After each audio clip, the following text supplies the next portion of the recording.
Hey everybody, Mo Fergan here. I'm sneaking into a conference room. I'm at an emergency medicine conference, and I thought some of these videos where it goes into certain places and tries to get a complete EDC, and I've always wanted to do one of these at an emergency medicine conference and see if I could get a complete EDC just going around to the exhibit booths. Let's get the show on the road. All right, first up, I walk in the door. They were giving away headlamps. I mean, I don't know if it's an emergency medicine thing or if, other conferences would give away a headlamp, but this is the Petzl headlamp. They tell me in the pocket it's about 150 lumens at max. It came with 3 AAAs, but this is, they're giving away old stuff because the batteries are all like corroded and caps are falling off. It has a angle that tilts down. Batteries go in the top like this. It takes 3 AAAs. I could get 3 AAAs for like $3, or I could buy the $35 rechargeable pack that you can buy from Petzl. And I don't think these headlamps are worth $35 today. They're about probably less than $20 a piece online to buy one. But that's the 300 lumen version, and this is only 150 lumen version. So these are even probably cheaper than $20, maybe $15. But they're pretty cool. Yet I can't demonstrate it because, like I said, the batteries are dead. Pretty cool little catch right as you're walking in the door to get that headlamp. And I have a few of these that I've gone to conferences before. Take them on campouts, and I use them. The one I had has lasted years and years and years.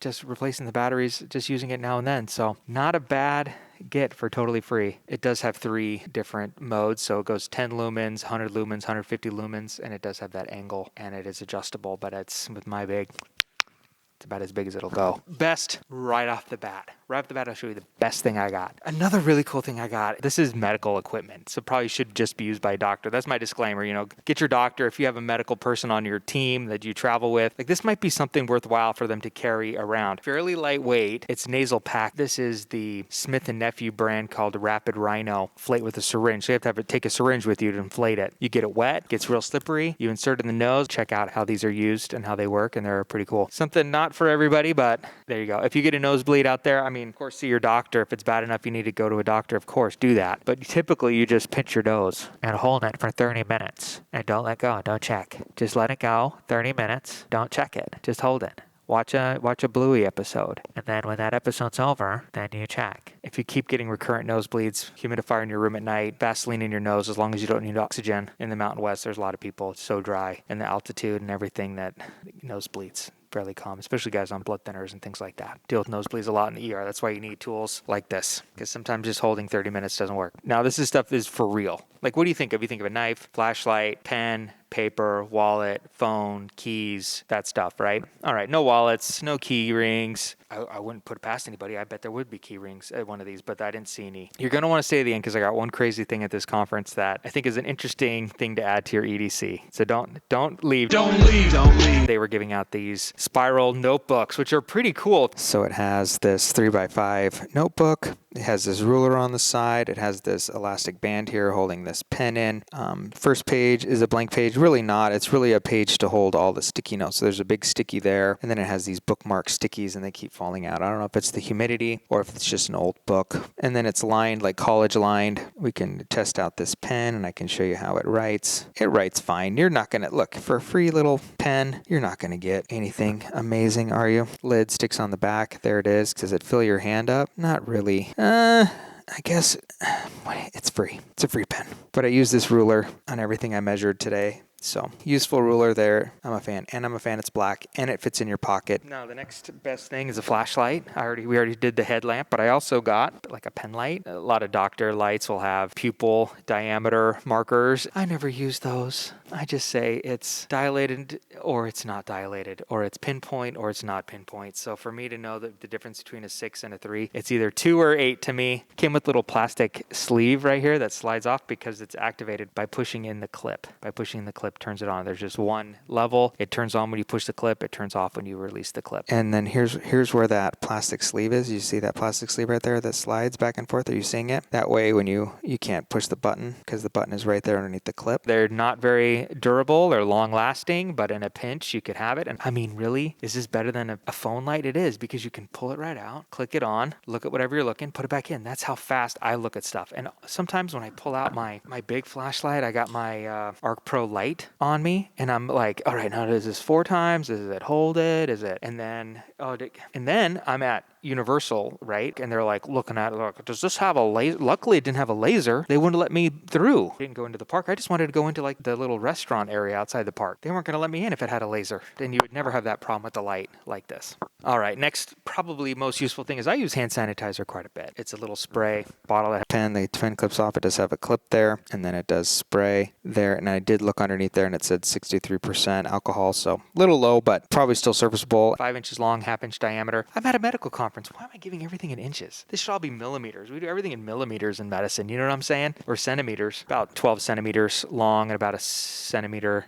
in diameter for this pen. So totally pocketable. Would I keep it on my person? Probably not, but I keep it in a bag. I absolutely do keep hand sanitizer in my bag. Oh, a third of an ounce or 10 mLs. Oh, perfect. It's 10 mLs, and then it ends up being like a third of an ounce. Here's that Tide pen I picked up. This one is also about 5 inches long. So totally, like, they're supposed to be like pen size. And at least when you're going out to dinner, throw one in your pocket. It's pretty handy dandy, but it has a little marker tip on it to applicate. Not something I'd carry on my person. My daughter spilled some stuff on her shirt the other day, and they're like, Dad, Tide pen. And I'm like, well, in the car, you know. This again is exactly 10 mLs or a third of an ounce. Pretty good EDC item to get for free at a conference. Probably something that's the least EDC, but we'll throw it out because I think it's cool. It's fairly compact. It's a lint roller. It's a little over 5 inches long there, maybe another 1.5 inches over here, so 6.5 inches long, and then about an inch wide there, maybe 1.25 inches. And then you can take this paper off and use it as a lint roller. I think that's pretty handy. Maybe not something to carry on your person, but definitely something you could have or in your bag. Roll it on, get the lint off your jacket or suit. We're down to my last two. I think these are actually quite useful things that are going to surprise you. So you stuck around. You made it this far. If you like this video at all, push the like button. If you haven't subscribed yet, subscribe. Lemon drops. Now, why would I think lemon drops is something worthwhile to have?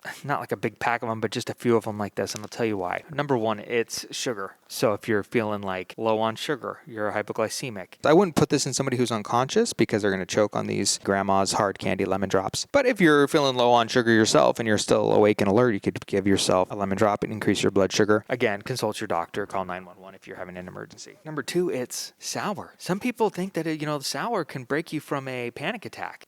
Breaking that cycle of panic attack, get something sour in your mouth. And I prescribe lemon drops all the time, not for panic attacks, but for people who have a blocked salivary gland duct. They'll have big swelling on their face. It can be quite painful. If it looks red and infected, I'll prescribe antibiotics, but I'll say, even if you do that, I'd say get some lemon drops, some sour candies, make sure you're salivating and see if you can push whatever stone is blocking that salivary duct. Maybe something worthwhile having around in your medical kit is some sour candy for panic attacks, hypoglycemia, and blocked salivary duct. I did go to some lectures I think might be useful for you to hear about. One lecture was about hives. That might be something you might encounter. Like, what do you do for hives? It's like an allergic reaction, right? But if there's no other like throat closing or there's, wheezing or abdominal pain or vomiting or any other systemic symptoms, you're just having the hives. First line treatment is just some second generation antihistamines like cetirizine and some topical cortisone cream, just over the counter stuff. You don't need a prescription. Of course, consult your doctor, all those things like I always say. But so that might be something you want to, from this conference that I can take out to you is like, hey, that might be something you want to add to your medical kit. A lot of you I know carry cetirizine or like a antihistamine and then put the hydrocortisone cream. And I've never seen them in little packets like we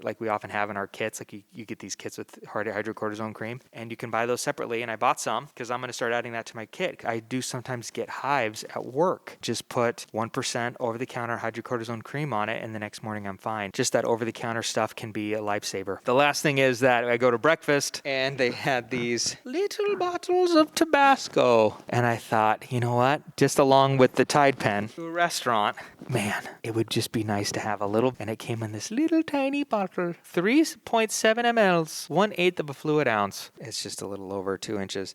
And you could carry that around. Just screw that lid on tight so you're not spilling Tabasco. Use your little work pro wrench that you carry around. There's finally a use for it, guys. Tell Marine X there's finally a use for the Knipex pliers you're carrying around. And it's to make sure this is screwed on real tight before you put it back in your bag for an emergency seasoning. All right, guys. Hope you enjoyed that one. If you like this one about emergency medicine and EDC, you'll probably like this video over here about what I carry every day in the emergency department. And then on this side, just subscribe. So we'll see you on the next one. I should salute with the Tabasco. Farewell. It's a Dr. Ducky. Hi, Dr. Ducky.